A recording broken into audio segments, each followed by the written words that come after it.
생명이 되게 하소서. 하나님의 형상대로 지으셨다. 또 하나님이 그 부의 생기를 불어넣으셔서 생명이 되었다라고 하는 것은 우리 인간들이 하나님처럼 영적인 존재라고 하는 말이고, 또 하나님과 함께 그렇게 살아야 할 인생으로 하나님이 창조하셨다는 말이죠. 그래서 저와 여러분이 하나님의 형상으로 예수 그리스도를 통해 다시 지음받고 다시 회복되어서 에베소서 5장 17절의 말씀처럼 우리 이제 어떤 사람이 되었느냐? 새 사람이 되었다. 이전 것은 지나갔으니 보라 새 것이 되었다 라고 이렇게 말씀하고 있는 것처럼 저와 여러분은 그리스도 예수 안에서 새 사람이 된 줄을 믿으시기 바랍니다. 그런데 여러분, 우리가 알아야 될 것은 우리가 깨끗하게 목욕을 했다고 해서 이제 더 이상 목욕할 필요가 없느냐? 결코 그렇지가 않죠. 우리는 항상 깨끗하게 씻어야 냄새가 안 나고, 깨끗하게 씻어야 우리가 건강을 유지할 수가 있는 건 아니겠습니까? 새 사람을, 예수 그리스도를 통해 우리가 새 사람을 입었지만 우리가 세상에 사는 동안에 항상 우리는 죄에 노출되어 있습니다. 그리고 원수마귀는 아주 사소한 것을 통해서라도 우리가 하나님을 잊어버리게 만들고 하나님 안에서 살아가지 못하게 하고 마음과 생각이 세상에 빼앗기게 만들어서 그렇게 하나님과 동떨어진 삶을 살아가게 만든다는 거죠. 그러므로 사실 우리는 그리스도 예수 안에서 새 사람으로 지음을 받았지만 우리는 항상 하나님 앞에 회개하고 하나님 나를 거룩한 사람으로 만들어달라고, 내가 하나님과 날마다 교통하는 사람으로 살아가게 해달라고 그렇게 하나님의 은혜를 구하며 살아가지 않으면 우리는 그 새 사람의 모습을, 영적인 하나님의 은혜를 풍성하게 누리며 살아갈 수가 없습니다. 그러려면 우리는 어떤 사람이 되야 되냐? 항상 깨어있는 사람이 되어야 하는 것입니다. 영적으로 깨어있는 사람이 되어야 합니다. 내가 정말 하나님과 교통하고 있는가? 내가 하나님의 뜻에 방향을 맞추어 삶을 살아가고 있는가? 내가 지금 생각하는 것이, 내가 지금 살아가는 것이 얼마큼 하나님 앞에 합당한 일이 되나? 그걸 우리가 항상 점검하고 염두에 두고 살아가야만 하는 것이죠. 그것이 하나님과 함께 살아가는 모습이 되는 것입니다. 오늘 그 말씀의 배경은 이스라엘 백성들이 블레셋과의 전쟁이 일어난 것, 그것이 오늘 본문의 말씀의 배경입니다. 이스라엘은 하나님의 백성들이고 블레셋은 이방 민족, 그리고 이제 우상을 섬기는 민족, 하나님을 대적하고 이스라엘을 대적하는 그러한 민족입니다. 그래서 그 둘 사이에는 항상 전쟁이 있었습니다. 특별히 이 시대에 제사장이 있었습니다. 하나님의 제사장 엘리 제사장이 있었지만 그러나 그 엘리 제사장은 아무런 역할을 하지 못하고 있었고, 그래서 이스라엘 백성들이 하나님을 전심으로 바라봐야 되는데 근데 하나님을 전심으로 바라보지 못하고 있었고, 그래서 하나님의 은혜와 하나님의 도우심이 멈추게 되어져 버리니까 블레셋이라고 하는 그 강대국에 의해서 계속 괴롭힘을 당하게 되었던 것입니다. 그러다가 이스라엘과 블레셋이 한번 크게 전쟁이 일어나게 되어집니다. 아벡이라고 하는 곳에서 블레셋과 전쟁을 하게 되어지는데, 그런데 여지없이 이스라엘 백성들이 패하게 되어졌습니다. 하나님의 은혜가 없고 하나님의 도움이 없고 하나님을 바라보는 그 중심을 다 놓쳐버리고 말았기 때문에 이 전쟁에서 이스라엘 군인들 4,000명가량이 다 전사를 하게 됩니다. 그러자 이스라엘 장로들이 어떤 생각을 하냐면, 우리가 이렇게 전쟁터에 나와서 저 이방 사람들과 전쟁을 하는데 이렇게 참패하게 된 이유가 무엇이냐 생각을 해보다가, 우리가 패배한 것은 여호와의 언약궤를 메고 가지 않았기 때문이다. 여호와의 언약궤를 전쟁터에 가지고 나아가지 않았기 때문이다. 그렇게 생각을 하고서 다음번 전쟁에는 우리가 여호와의 언약궤를 메고 전쟁터에 나가자. 그러면 아마 승리할 수 있을 거야. 그렇게 생각하고서 이제 다시 전쟁에 임하게 되어집니다. 생각은 나쁜 건 아니지만 그러나 언약궤라고 하는 것이 무엇입니까? 하나님의 임재의 상징이거든요. 하나님이 함께 하신다라고 하는 것을 보여주는 것, 그게 바로 하나님의 언약궤입니다. 그러니까 생각은 바르게 한 것 같지만 그러나 그건 생각뿐이지 자기들의 삶의 중심 속에는 하나님이 정말 함께 하셔야 된다고 하는 것, 그것은 잊어버리고 있었을 뿐입니다.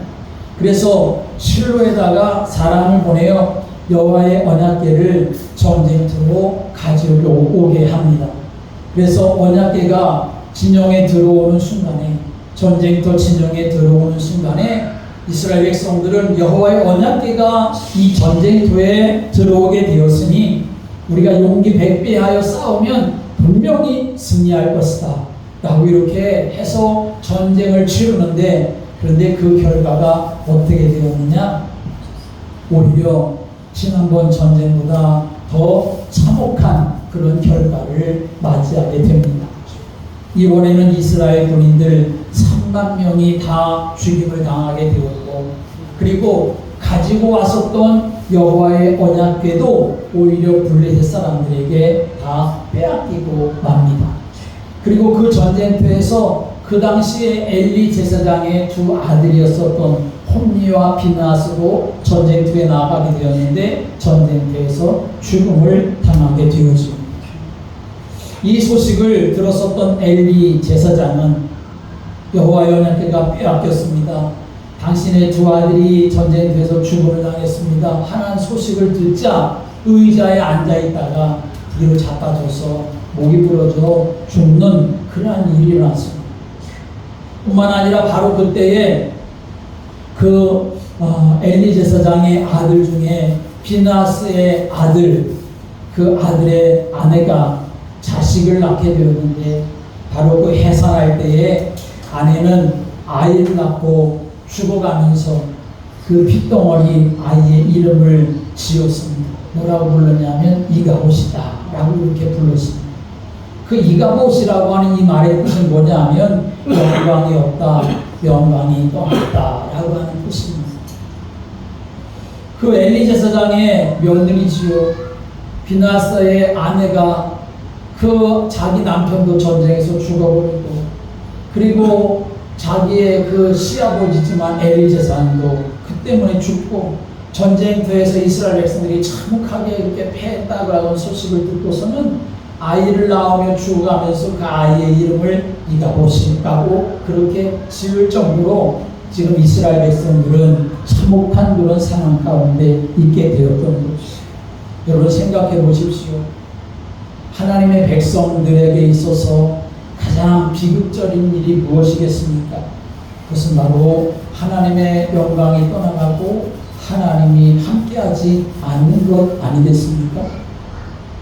왜 이스라엘 백성들은 이렇게 그 전쟁에서 참혹한 실패를 당하게 되었을까요? 하나님에 대한 그 신앙과 그 믿음이 희미했기 때문에 그랬습니다. 결국 하나님의 말씀도 없고 하나님이 주신 언약도 마음에 품지 못하고 그저 이방 사람들에 의해서 영향받아가지고 그 사람들과 같이 어떻게 같이 살아갈까, 그 사람들을 따라가고 싶은 그 마음이 가득해서 엘리 제사장으로부터 시작해서 모든 백성들이 하나님 없이 살아감으로 인하여 하나님의 백성이라고 하는 이름은 가지고 있었지만 여호와의 영광이 떠나버리는 그런 일이라고 말했던 것입니다. 오늘 저와 여러분에게 임마누엘의 그 은혜가 항상 있게 되기를 주님의 이름으로 축복합니다. 하나님이 떠나간다고 하면, 하나님의 영광이 우리 가운데 함께하지 못한다고 하면 그 정말 비극적인 일이 되고 마는 것입니다. 자, 그렇다면 오늘 그 전쟁 이후에 일어난 사건에 대해서 말씀하고 있는 겁니다.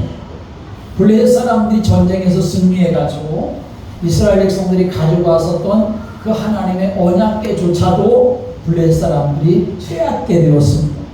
그래서 그 언약궤를 어디에 갖다 두었느냐 하는 것을 오늘 본문에서 말씀하고 있죠. 1절과 2절의 말씀 다시 한번 그걸 생각하면서 읽어보겠습니다. 시작. 블레셋 사람들이 하나님의 궤를 빼앗아 가지고 에베네셀로부터 아스돗에 이르니라. 블레셋 사람들이 하나님의 궤를 가지고 다곤의 신정에 들어가서 다곤 곁에 두었더니, 여기 말씀 보면 블레셋 사람들은 하나님의 언약궤를 빼앗아 가지고 어디에 갖다 두었다 그랬습니까? 다곤 신의 신전에 들어가서 다곤 신상 옆에다가 그렇게 두었다라고 하는 것입니다. 다곤 신이라고 하는 것은 그 당시에 블레셋 사람들이 섬기던 우상이었습니다. 고대 그 이스라엘 근처의 그 근동 지역에는 농경 신인 바알 신이 있었습니다. 그 바알 신의 아들을 다곤 신이라고 이렇게 불렀습니다. 당시 고대 사회에서는 전쟁이 일어나면 그 전쟁이 그냥 부족 간의 전쟁이 아니라 어떤 생각을 했냐면 부족, 자기들이 섬기는 신들이 있지 않습니까? 그 신들의 전쟁이라고까지 생각을 했습니다. 그래서 지금 블레셋과 이스라엘 백성들이 싸우는데 그것은 사람 간의 싸움 정도가 아니라 블레셋이 섬기는 신과 이스라엘 백성들이 섬기는 신과의 싸움이라고 생각을 했던 것이죠. 그런데 블레셋 사람들이 이겼기 때문에 하나님을 상징하는, 하나님의 임재를 상징하는 그 언약궤를 빼앗아다가 자기들이 섬기는 그 다곤 신전의 신상 옆에다가 갖다 놓은 겁니다. 다시 말하면 그렇게 함으로써 이스라엘의 하나님은 아무것도 아니다, 우리 다곤 신 앞에 무릎 꿇을 수밖에 없는 존재다라고 그렇게 생각을 해서 다곤 신전에다가 갖다 놓은 것이죠. 그런데 놀랍게도 놀라운 일이 나죠. 그 이튿날 다곤 신전에 들어가 보니까 어떤 일이 생겼습니까? 정말 깜짝 놀랄 그러한 일이 일어났습니다. 다곤 신 옆에 있었던 그 여호와의 언약궤 앞에 자기들이 섬기는 그 다곤 신이 얼굴을 땅에 박고 엎드려져 있는 모습을 이 블레셋 사람들이 보게 되었던 것이죠. 그래서 이게 도대체 무슨 일인가 싶어가지고 어떻게 했습니까? 다시 그 다곤 신을 일으켜 세워놓았다, 그렇게 오늘 3절에 말씀합니다. 그런데 그 다음날 또 가서 보니까 이번에는 더 놀랄만한 기가 막힌 일이 일어나게 되었던 것을 성경 말씀하죠. 4절 말씀 같이 읽어볼까요? 4절 시작. 그 이튿날 아침에 그들이 일찍 일어나 본즉 다곤이 여호와의 궤 앞에서 또다시 엎드려져 얼굴이 땅에 닿았고 그 머리와 두 손목이 끊어져 문지방에 있고 다곤의 몸뚱이만 남았더라. 다곤 신상이 전날에는 그냥 엎드려져 있었는데 그 다음날 아침에 보니까 엎드려져 있는 게 아니라 이번에는 머리도 잘리고 손도 잘리고 몸뚱이만 그렇게 남아있는 그 모습을 보았다라고 하는 것이죠. 그것뿐만 아니라 성경을 쭉 또 계속해서 읽어보면 어떤 일이 나느냐, 이 사람들에게 재앙이 임하게 되어지는 사건이 일어나게 됨을 우리에게 말씀합니다. 아스돗 사람들에게 독한 종기가 돌기를 시작했고 그것 때문에 사람들이 죽어나가기를 시작했습니다. 그래서 사람들이 놀라서 외치지요.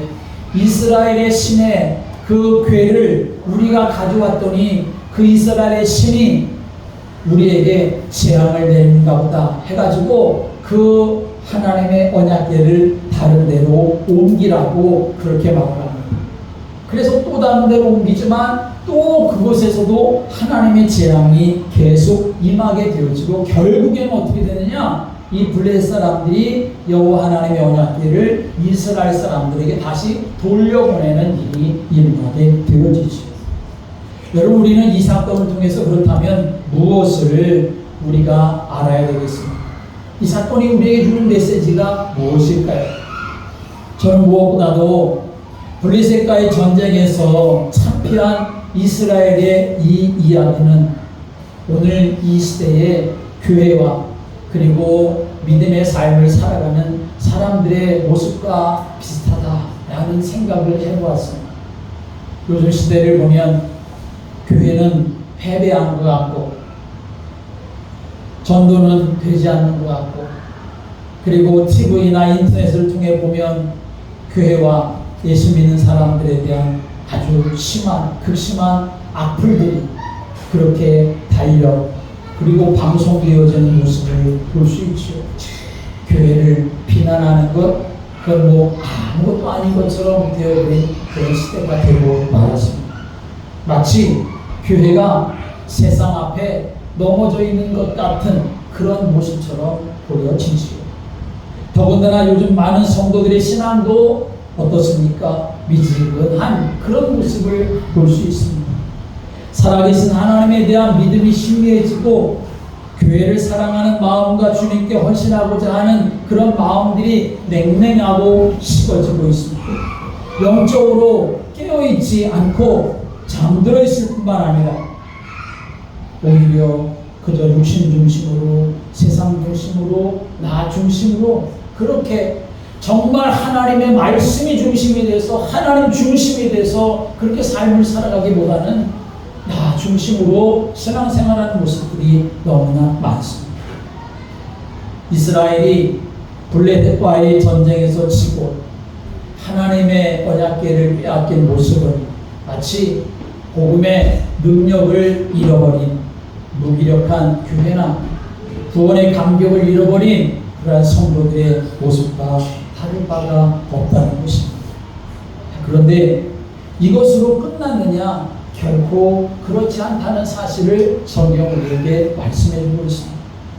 이스라엘 백성들이 전쟁에서 블레셋과 져서 하나님의 언약궤를 이 블레셋 사람들에게 빼앗기고 그 하나님의 언약궤가 다곤 신상 앞에 그렇게 가서 마치 아무것도 아닌 것처럼 그런 수치를 당하게 되어져 있었지만 그러나 그것으로 끝났느냐? 결코 그렇지 않았다는 사실을 우리에게 말씀하고 있지 않습니까? 지금 이스라엘 백성들이 블레셋과의 전쟁에서 참패를 당한 이유가 여러분 무엇이겠습니까? 블레셋이 그 당시에 강대국이어서 이스라엘 백성들은 힘이 없어서 전쟁할 만한 능력이 부족해서 그래서 이스라엘 백성들이 그 블레셋과의 전쟁에서 실패하고 그리고 하나님의 언약궤를 빼앗기고 하는 그런 일이 일어났을까요? 여러분 결코 그렇지 않습니다. 성경이 우리에게 보여주려고 하는 것은 블레셋이 참 대단하다는 것을 보여주려고 하는 그런 것이 아닙니다. 이스라엘의 적 블레셋이 대단하다는 것을 보여주는 것이 아니라 무엇이 문제냐 하는 것을 우리에게 말씀하는 거죠. 그것은 바로 이스라엘의 믿음이 바로 문제구나 라고 하는 것을 우리에게 보여주고 있는 것입니다. 사사기에 보면 기드온이 300명 용사를 가지고 13만 5천의 미디안 군사들을 이기는 사건이 나오지 않습니까? 기드온이 승리할 수 있었던 것은 오직 한 가지 이유였습니다. 어떻게 300명을 가지고 그것도 변변치 않은 무기를 가지고 아니 무기를 갖지도 않았습니다. 빈 항아리에다가 횃불 담아가지고 전 그 미디안 진영에 들어가서 그 항아리를 내던지고 소리 지르는 거 그것밖에 없었는데 그런데 13만 5천 명 그 미디안 군사들이 자기들이 서로 싸우고 죽이고 하면서 이스라엘 백성들 그 기도로 완전히 승리를 거두었습니다. 무엇 때문에 그럴 수 있었습니까? 그 전략이 그 기도원의 머리에서 나온 것이 아니라 하나님이 그렇게 하라고 말씀해 주신 것입니다. 사람이 볼 땐 아니 하나님 저 13만 5천 명 속에 우리가 들어가서 싸우는데 300명 가지고 뭘 싸울 수 있습니까? 아니 우리에게 정말 특별한 무기를 주셔야지 비나마리에다가 횃불 담아가지고 그걸 가지고 그들에게 가려고 하면 우리는 전부 다 몰살당할 수 있지 않겠습니까? 그럴 수 있지 않습니까? 그런데 미디안 진영으로 들어가는 기드온과 300명 용사는 어떻게 했습니까? 군소리 하나도 하지 않았고 그저 빈 항아리에다가 횃불 담아가지고 갔을 뿐입니다. 왜 갔을까요? 왜 그렇게 했을까요? 그 300명의 용사와 기드온은 하나님을 절대적으로 믿는 그 믿음이 있었기 때문에 그랬던 것입니다.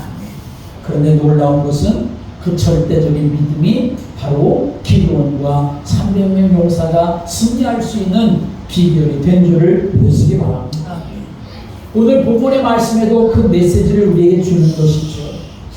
블레셋이 이스라엘에게서 여호와의 언약궤를 빼앗아 자기들의 신전에 갖다 둔 것은 그것으로 끝난 일이 결코 아니다. 그들이 아무리 크게 소리를 쳐봐야 소용이 없었습니다. 왜냐하면 우리 하나님은 살아계신 하나님이시고 전능하신 하나님이시고 세상의 통치자이시기 때문에 그런 것입니다. 비록 이스라엘이 지금 블레셋에게 패해서 하나님의 언약궤를 빼앗길 정도로 수모를 당했지만 그러나 또 말씀하는 거죠. 그것이 영원한 패배냐? 결코 아니라는 것입니다. 오히려 하나님은 이스라엘 백성들에게 기회를 주시는 것이죠. 어떤 기회입니까? 우리가 그동안 하나님을 잊어버리고 하나님의 언약을 잊어버리고 그래서 우리가 이 지경까지 왔구나 깨닫고 다시 하나님을 향한 믿음을 회복하고 언약을 회복할 그런 기회를 하나님께서 주신 것입니다. 이게 바로 오늘 우리에게 주시는 영적인 의미이고 메시지입니다. 우리도 마찬가지입니다. 무엇인가 잘 될 때에 교만하지 말고 그 모든 일의 통치자는 살아계신 하나님이시고 반대로 때로 내가 어려움과 고난을 당할 때에도 시험 들지 말고 그 모든 것의 인도자는 여호와 하나님이시고 예수 그리스도라고 하는 이 믿음, 이 언약을 우리가 분명히 가져야 한다. 그것을 우리에게 말씀하시는 것입니다. 오늘 우리가 읽은 본문에 다곤 신전에서 일어난 일은 여호와 하나님은 살아계시다라고 하는 메시지를 우리에게 주는 것입니다. 함께 하겠습니다. 여호와 하나님은 살아계십니다. 이스라엘 백성들이 전쟁에서 졌다고 해서 여호와 하나님은 아무것도 아니다 라고 하는 착각하지 말라고 하는 것입니다. 하나님은 죽은 신이 아니라 살아계신 하나님이시고 전능하신 하나님이시고 온 세상 만물의 통치자가 되신다라고 하는 것을 보여주는 사건입니다. 오늘 본문의 말씀에서 살아계신 하나님과 블레셋의 우상이었던 다곤을 비교하면서 우리에게 하나님은 이런 분이시다 하는 것을 말씀해 주고 있습니다.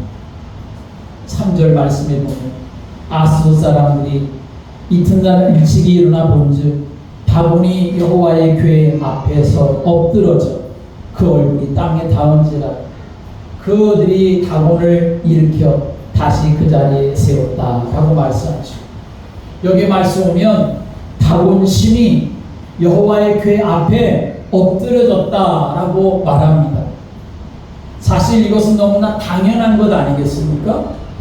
사람의 손으로 만든 그 우상이 어떻게 살아계신 하나님 옆에 그냥 서 있을 수가 있겠습니까?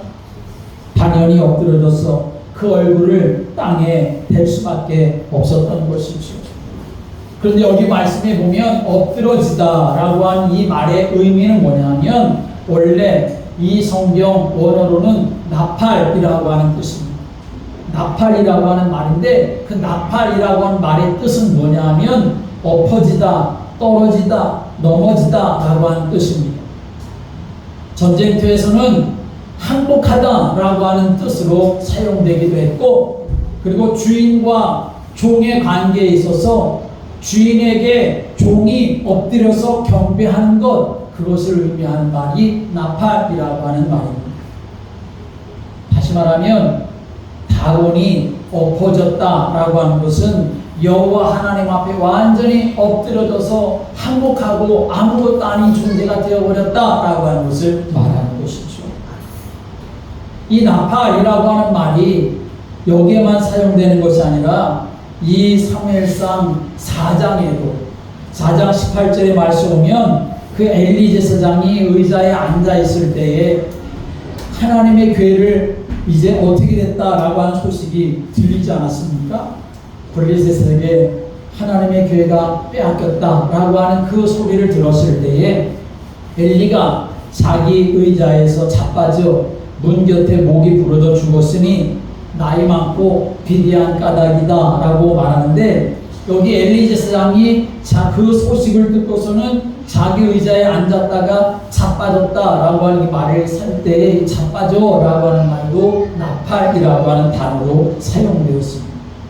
다시 말하면 다운 우상도 엘리 제사장이라고 해도 살아계신 하나님과 상관없으면, 살아계신 하나님과 부딪히면, 살아계신 하나님을 대적하면 이렇게 엎드러지고 자빠지고 만다고 하는 것을 우리에게 말씀하고 있는 것입니다.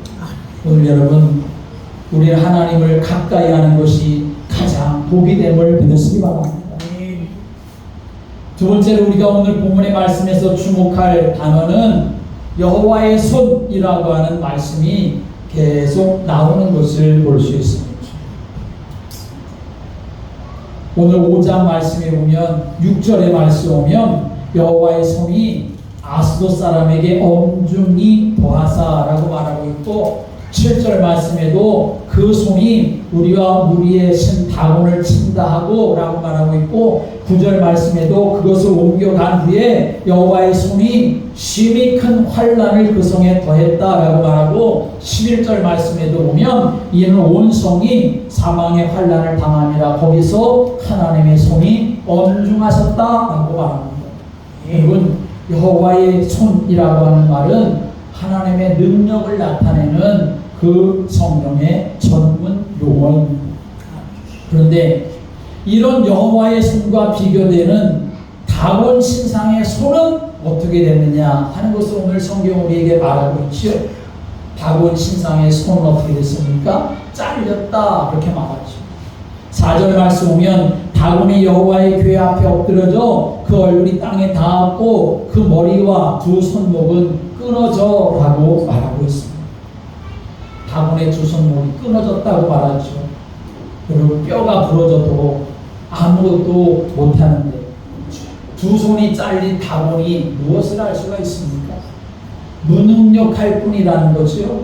아무것도 아니라는 것을 말하는 것이죠.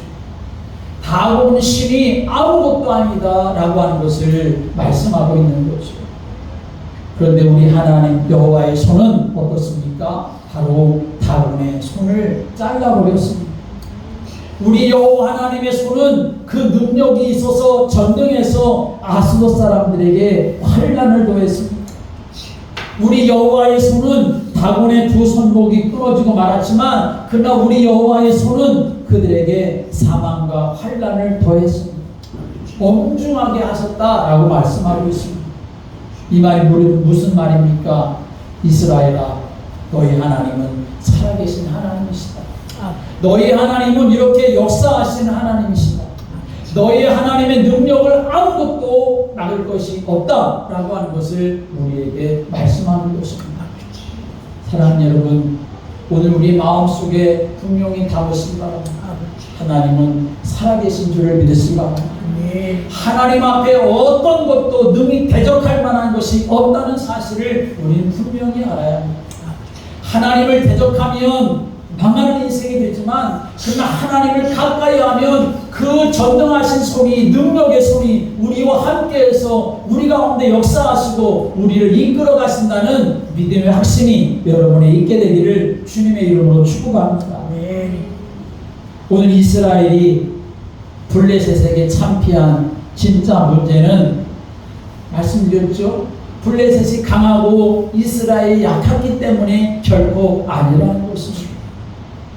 문제는 뭐냐? 이스라엘 백성들이 살아계신 하나님, 전능하신 하나님을 전적으로 믿지 못하고 세상 가운데 자기 자신들을 내어버렸기 때문에 하나님을 믿는 믿음과 신앙을 내어버리고 하나님신 언약을 굳건하게 붙잡지 못했기 때문에 그 전쟁에서 실패하고 마는 것이죠.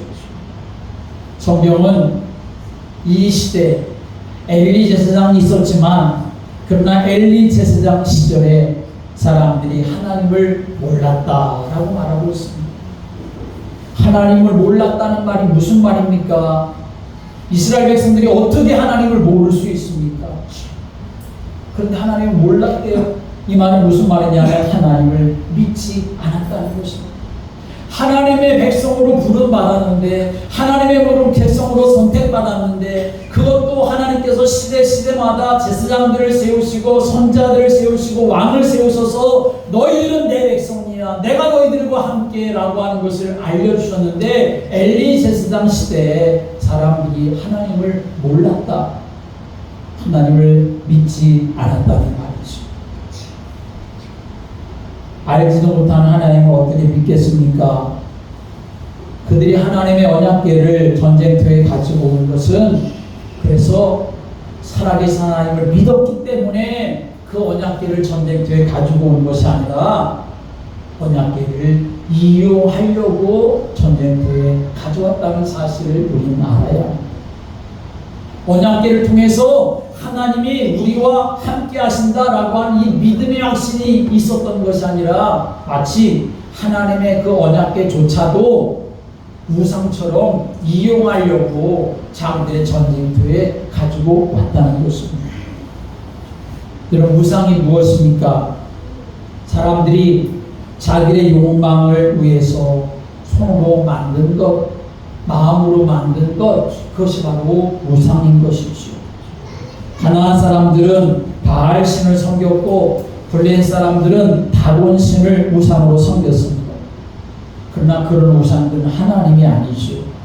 다 사람들이 만든 것입니다.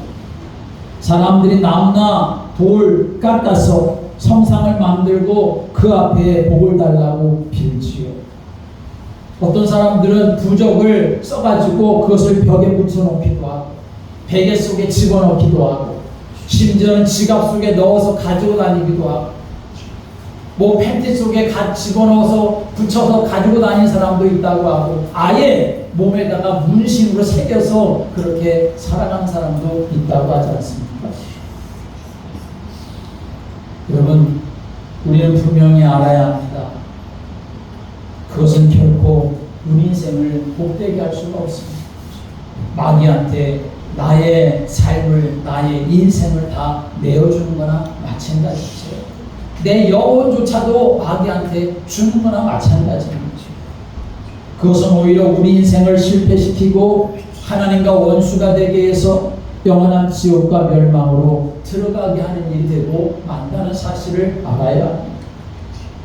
이스라엘 자손들이 하나님을 여지껏 그렇게 생각을 했던 것입니다. 마치 부적처럼, 마치 우상처럼 그렇게 생각을 한 거지요.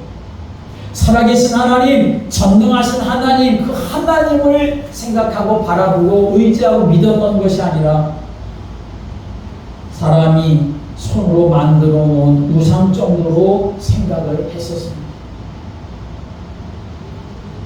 그러나 믿음은 그런 것이 아니죠. 정말 참된 믿음은 뭐냐? 하나님의 언약궤가 있어도 없어도 참된 믿음은 뭐냐? 다 같이 함께 하겠습니다. 하나님과의 관계입니다. 믿음은 뭐냐? 하나님과의 관계입니다. 여러분, 하나님의 언약궤를 수없이 만들어 놓는다 하더라도 하나님과의 관계가 없으면 그게 무슨 소용이 있겠습니까?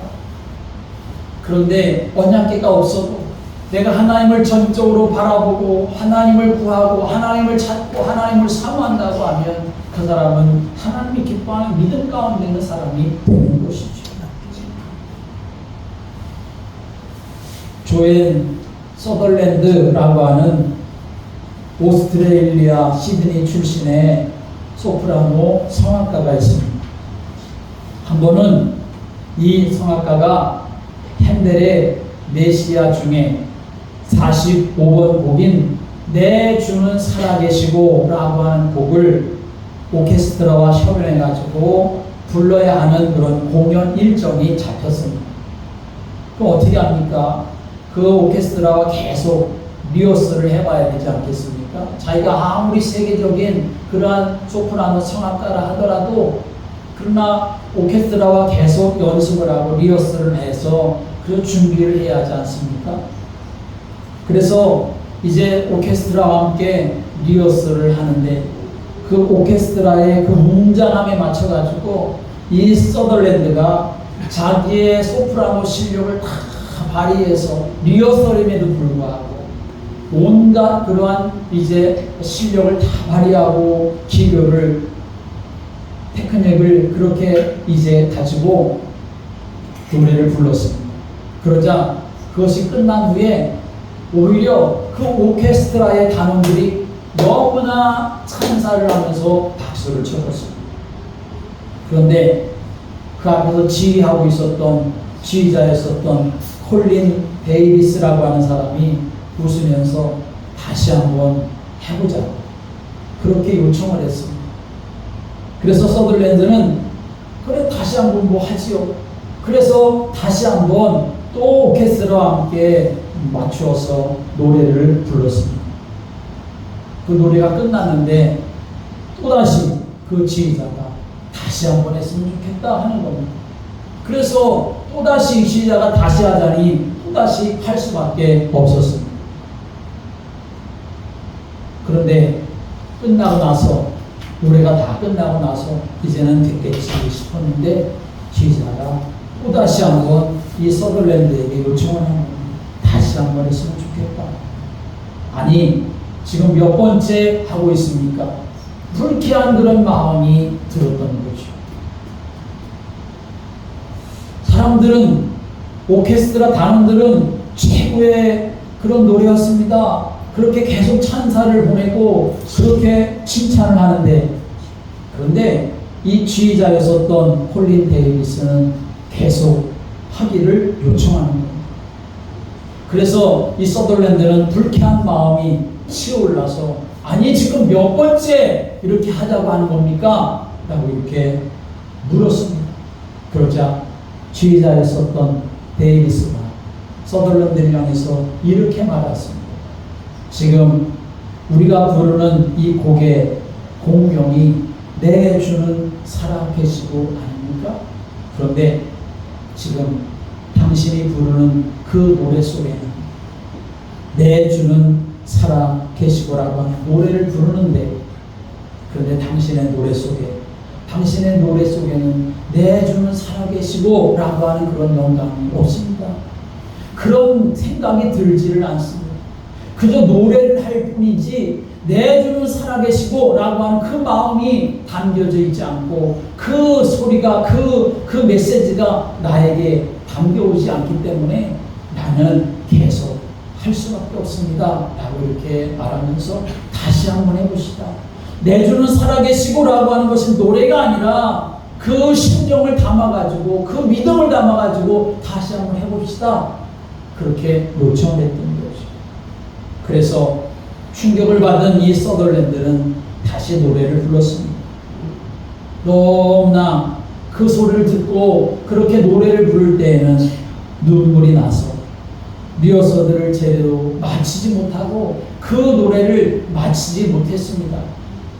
그러나 그 오케스트라를 지휘하고 있었던 지휘자로부터 시작해서 모든 단원들이 오히려 잊을 수 없는 그런 감동을 더 받았다는 것입니다. 여러분, 우리는 기억해야 합니다. 정말 하나님이 살아계신 분이신가? 내가 정말 하나님을 믿고 있는가? 그렇다면 오늘 우리들에게도 항상 질문이 있어야 합니다. 그저 노래하는 서덜랜드가 아니라 정말 하나님이 살아계시다고 하는 그 믿음을 가지고 그것을 토해내는 그러한 노래처럼 그런 서덜랜드처럼 우리의 마음의 중심이 그런 중심으로 삶을 살아가야 한다는 것이죠. 이스라엘 자손들이 전쟁에서 패배하고 창피를 당하지 않았습니까? 또 그것을 믿지 못한 엘리 제사장과 그리고 그 두 아들은 죽음을 당하게 되었습니다. 얼마나 비참한 일이 일어난 것입니까? 그런데 그 비참함 속에서도 하나님은 어떻게 하셨습니까? 다곤 신상을 고꾸라뜨려 버리시고 다곤 신상의 머리를 끊어버리시고 손목을 끊어버리시고 몸뚱어리만 남게 하셔서 하나님은 지금도 살아서 역사한다는 사실을 이스라엘 백성들에게 보여주신 것입니다. 그렇다면 여러분, 성경은 이렇게 말하고 있는데 내가 살아계신 하나님을 만나야 되지 않겠습니까? 내가 이렇게 살아계셔서 역사하시는 하나님을 내가 체험하고 살아야 되지 않겠습니까? 그렇다면 어떻게 해야 될까요? 그것은 간단합니다. 그것은 우리가 하나님을 찾는 것이고 하나님을 구하는 것이죠. 하나님을 사모하는 것이고 하나님을 간절히 우리가 기대하는 것입니다. 다른 말로 말하면 하나님 앞에 기도하는 것을 말하는 것입니다. 사실 이스라엘 백성들이 전쟁에서 패배했을 때에 그들은 제일 먼저 해야 할 일이 무엇이었겠습니까? 하나님께 구하고 하나님을 찾고 하나님 왜 우리가 이 전쟁에서 실패했습니까? 하나님 앞에 기도하며 하나님의 은혜를 구하는 것이 가장 먼저 해야 했을 일입니다. 그런데 그것은 생각도 못하고 첫 번째 전쟁에서 패배했을 때에 우리가 하나님의 언약궤를 가져오지 않았기 때문에 전쟁에서 졌나 보다 생각가지고 마치 우상처럼 하나님의 언약궤를 가져왔기 때문에 가지고 와서도 오히려 더 참패를 당하는 그런 일이 일어나게 되었던 거죠. 오늘 우리가 하나님을 믿는다고 한다면 우리가 하나님의 백성이고 하나님의 살아계심을 우리가 믿는다고 한다면 오늘 우리는 어떤 사람이 되어야 되느냐? 항상 하나님을 구하고 찾고 하나님 앞에 매달리고 하나님 앞에 기도하는 그런 삶이 우리에게 있어야 할 것을 우리는 분명히 알아야 합니다. 성경에 보면 기도 없이 실패한 사건이 마가복음 9장에서 나옵니다. 귀신 들린 아들을 데리고 온 그 아버지가 자기 아들을 고쳐달라고 예수님 찾아왔을 때 예수님을 안겨서서 제자들만 있었을 때 제자들이 아무리 고치려고 귀신을 내어 쫓으려고 그렇게 힘을 써도 할 수가 없었죠. 예수님이 오셔서 그 귀신을 내어 쫓았을 때 제자들이 예수님께 조용히 물었습니다. 우리는 왜 쫓아내지 못했습니까? 그때 예수님께서 말씀하십니다. 기도 외에 다른 것으로는 이르르가 나갈 수 없느니라. 오늘 여러분, 우리가 어떤 일을 만나든지 우리가 먼저 해야 될 것은 무엇입니까? 바로 하나님 앞에 기도하는 것입니다. 하나님 앞에 기도하고 하나님을 찾고 구하고 하나님이 역사하시도록 하는 것을 놓쳐버린다고 한다면 아무리 이스라엘 백성들이 왜 우리가 졌냐 모여서 머리를 맞대고 회의를 한다는들 무슨 소용이 있겠습니까? 하나님을 구하지 않는 것은 아무런 소용이 없는 것이죠. 오늘 우리는 이 말씀 속에서 분명히 기억해야 합니다. 하나님은 살아계시고 지금도 역사하시며 우리와 함께 하신다. 그리고 그 하나님이 정말 우리의 삶 속에 역사하시려면 내가 하나님 앞에 기도하는 수밖에 없다는 사실을 우리가 알아야 합니다. 그래야만 우리는 전능하신 하나님의 은혜 안에서 살아갈 수 있는 사람이 될 수가 있는 것이죠. 중요한 것은 다곤 신이 여호와 하나님의 언약궤에 엎드러져 버렸는데 그 다곤 신이라고 하는 것이 내 밖에만 있는 것이 결코 아니라는 사실입니다. 내 안에도 다곤 신이 있어서 무너져야 되고 깨져버려야 되고 엎드려져야 될 만한 것들이 얼마나 많이 있습니까? 오늘도 하나님 앞에서 나 자신을 잘 돌이켜보며 외부에 있는 하나님의 역사를 방해하는 다곤 신과 같은 것들이 하나님 앞에 엎드려지고 내 안에도 하나님의 역사를 방해할 만한 그런 다곤 신과 같은 것들이 다 엎드려져서 오직 하나님의 영광만 위해 삶을 살아가는 사람이 되게 해달라고 기도하며 그런 은혜 속에 있는 삶이 되시기를 주님의 이름으로 축원합니다. 기도드리겠습니다. 하나님 아버지,